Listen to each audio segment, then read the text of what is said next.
Ассалаумағалейкум, қазақ елі. Көңіл күй түсіп жатыр. Оған себеп еліміздегі номер бірінші саналатын бокс біздегі. Абылайхан Жүсіп пен қырғызстандық Алмаз Оразбеков арасындағы боксты елордадағы қанша дайындалған әлем кубогын көріп, настроение түсіп отқан жағдайы бар. Абылайханға енді осы күнге дейін еліміздегі ардагер спортшылардың бірі, Қарағанды бокс мектебінің түлегі, еліміздегі талай байрақты бәсекелерде намысты қорғады. Енді айтатын Абылайға өте көп жылы естеліктер бар, рахметтер бар, бірақ енді орынды босату керек деп есептеймін. Оған себеп артынан еріп келетқан сайдың тасындай Төрехан Сабырхан деген нәрсе бар. 4 дүркін Азия чемпионы, Странжа кубогының чемпионы. Жастар мен жасөспірімдерде ешқандай жеңіліс дәмін татпаған керемет боксшымыз бар. Соған неге кезекті бермеске, неге орынды босатпасқа?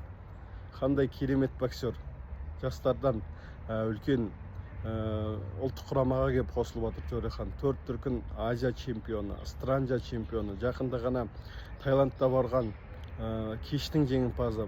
Өзі барған спорттың барлығында, бокс кештерінің барлығында керемет өнер көрсетіп жүрген Төреханға беру керек деп ойлаймын. Қазақта керемет сөз бар ғой. Болат қайнауда шынығады, батыр майданда шынығады дейміз. Ұлттық құрама бапкері Қайрат Сәтжан, сізге алтын сырға, құлағыңызға. Абылайхан бір емес, өткенде де Асатқожа Мойдинходжаев өзбекстандық боксермен бокстасып, екінші раундта кездесу тоқтаған болатын. Көптеген өзбек жанкүйерлері жазған болатын. Генаның қатысы бар, бұл жерде Асатқожа ұтты деп. Тура сол сценарий бүгін де қайталанып отыр. Үшінші раундтың басында қырғыз Алмаз Оразбековке қарсы Абылайханның да бойы тоқтатылған болатын.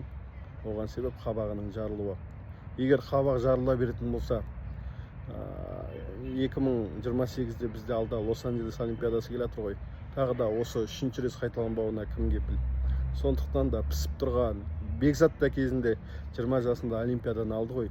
Сондықтан да Сабырхан Төреханға 70 килограммда Лос-Анджелес олимпиадасында сеніп тапсырып нәтиже күтуіміз керек сияқты. Енді егде тартқан боксерлар, егде тартқан спортшылар жастарға орнын беру. Бір емес, 2 олимпиададан көрді Абылайхан Жүсіп. Сондықтан да қазақ боксы жасасын десек, қазақ боксы Сиднейден бері енді көріп келатырмыз ғой. 25 жылдай бокс көретін адамның ойы деп біліңіздер.